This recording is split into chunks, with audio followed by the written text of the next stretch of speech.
नमस्कार, मैं हूं भूपेन साहू। आप देख रहे हैं प्रखर टीवी। प्रखर टीवी धमतरी एवं जिले की सभी खबरों को आप तक पहुंचाता है। तो इस वक्त की क्या खास खबर है, आइए जानते हैं।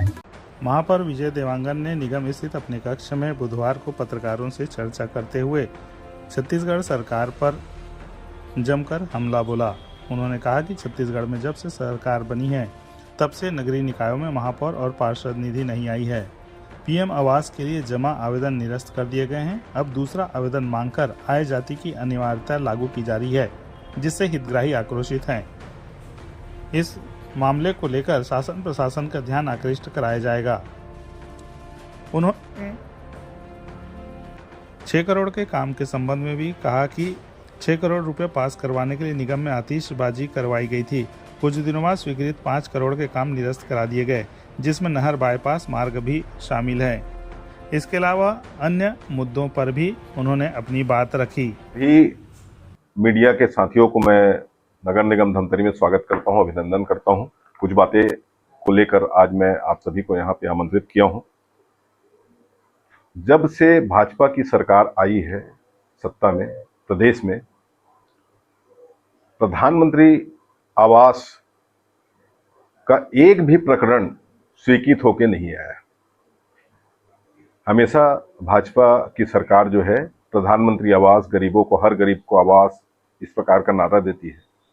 लेकिन बहुत ही दुर्भाग्य की बात है कि जब से सरकार आई है एक भी पास नहीं हुआ है, और उसके पूर्व हम लोग लगातार हर 2 महीना 4 महीना में पास होके आता था और भवन अनुज्ञा हम लोग वितरित करते रहे हैं।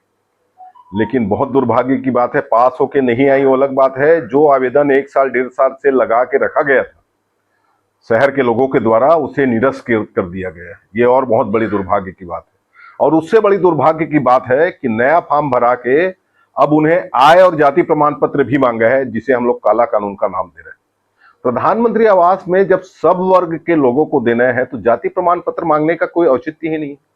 आज जाति प्रमाण पत्र बनाना कितना कठिन है। अगर यदि कोई महिला आवेदन करती है तो उसे जाति प्रमाण पत्र बनाने के लिए अपने मैके जाना पड़ेगा।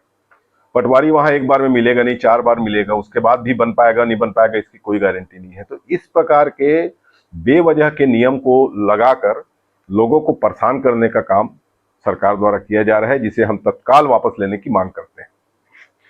बात मैं आप लोगों को बताना चाहूंगा कि हर वित्तीय वर्ष में अप्रैल मई में जनप्रतिनिधियों की निधि आ जाती है, लेकिन आज दिसंबर का महीना लग गया है और हमारा कार्यकाल खत्म होने में 1 महीना बचा है, और इस वर्ष की निधि, चाहे महापौर निधि हो चाहे पार्षद निधि हो, आज तक से आई नहीं।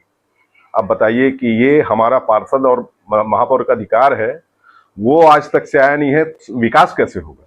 1 महीना में विकास कैसे होगा? तो ये सरकार की नीति है जिसका हम लोग विरोध करते हैं और मांग करते हैं कि तत्काल इसे जारी करें। लोगों ने देखा होगा कि यहाँ जनप्रतिनिधि आतिशबाजी कर रहे थे, नगर निगम में पटाखा फोड़ रहे थे। काहे को 6 करोड़ का काम पास करके लाया है। इसके पूर्व आप लोगों को बताना चाहूंगा कि पूर्व के सरकार के द्वारा 5 करोड़ का काम स्वीकृत किया गया था, उसे निरस्त कर दिया गया है। तो 5 करोड़ के काम को निरस्त करके 6 करोड़ लाया है, इसमें किस प्रकार की बहादुरी है और ये क्या विजन है यहाँ के जनप्रतिनिधियों? ये विकास का कौन सा विजन है? और वो भी काम केवल 19 वार्ड जहां भाजपा के पार्षद हैं। मैंने पूरे 4 साल 4.5 साल के कार्यकाल में जितना भी प्रस्ताव भेजा है, पूरा 40 वार्ड को टारगेट करके भेजा है। कभी भी भाजपा कांग्रेस नहीं किया है, लेकिन पहली बार इनको मौका मिला है और ये लोग स्वीकृत जो काम है 5 करोड़ के, जिसमें 40 वार्ड का काम था, उसको निरस्त करके ये केवल 19 वार्ड का काम पास करवा के लाए हैं। और निरस्त के काम में महत्वपूर्ण काम जैसे कि नहर बाईपास को भी निरस्त किए हैं। अब उसका जवाब दे कि नहर बाईपास को क्यों निरस्त किए हैं भाई, इतने महत्वपूर्ण काम को। सोरी जोधापुर का शमशान सौदागृह है, उसको निरस्त करवाया है। ऐसे बहुत सारे महत्वपूर्ण काम है जिसको निरस्त कर दिया गया है। आप लोगों को पता होगा, आप लोग भी संबंधित समाज से होंगे, हमारे पूर्व मुख्यमंत्री के द्वारा हर समाज को 25 लाख 30 लाख 35 लाख ऐसा घोषणा किया गया था, और उस पर कार्यवाही भी जारी हो गई थी। और मेरे को जहां तक जानकारी मिली थी कि पैसा भी आ गया था कलेक्टेड में, लेकिन उसे आगे की कार्यवाही को रोक दिया गया है, जिससे सभी समाज जिनको लाभ मिलना था वो समाज लाभ से वंचित हो गए हैं। मैं सरकार से मांग करता हूं कि जो घोषणाएं पूर्व मुख्यमंत्री द्वारा किया गया था, जो पैसा आ गया था, उसे तत्काल सभी समाजों को जारी करे ताकि समाज लोग उनका लाभ ले सके।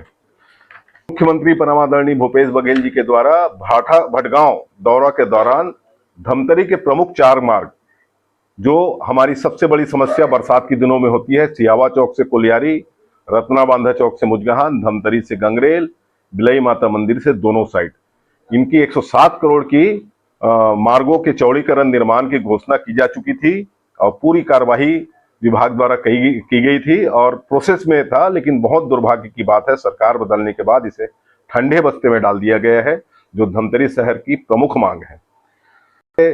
पूर्व के सरकार के द्वारा 7 हमर क्लिनिक का निर्माण शहर में किया गया है। हर 7-8 वार्ड के लिए हमर क्लिनिक का निर्माण किया गया है, जिसे में 1 में 2 में ही चालू किया गया है। बाकी किसी हमर क्लिनिक को चालू करने का ध्यान नहीं दिया जा रहा है शासन प्रशासन के द्वारा, जबकि गरीबों के लिए, एक मध्यम वर्गीय परिवार के लिए बहुत बड़ा चीज है कि घर पहुंच वार्ड में ही उन्हें स्वास्थ्य की सुविधाएं प्राप्त होगी।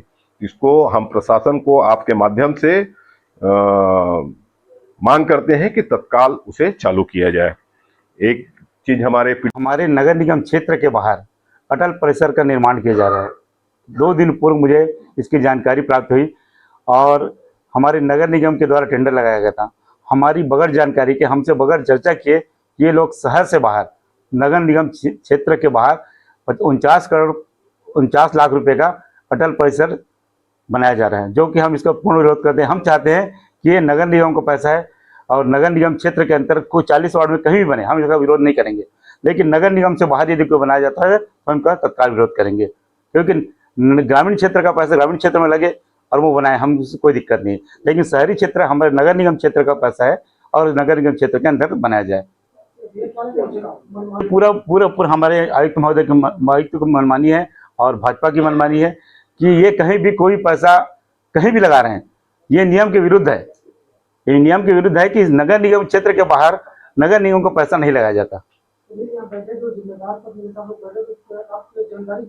हमारे से चर्चा भी नहीं की गई। हमको तो परसों पत्र के माध्यम से जानकारी हो कि इसका निविदा लगा हुआ है करके, इसलिए हम कल से इसका विरोध करना चालू किया है और हम इसका विरोध करेंगे। पूर्ण क्या होगा? आंदोलन करेंगे इसका, हम इसका आंदोलन करेंगे, हम इसको बनने नहीं देंगे और इसको निरस्त करेंगे। तो ये थी अब तक की खबरें। अन्य खबरों के लिए प्रखर टीवी के संग बने रहिए। बहुत जल्द मिलते हैं।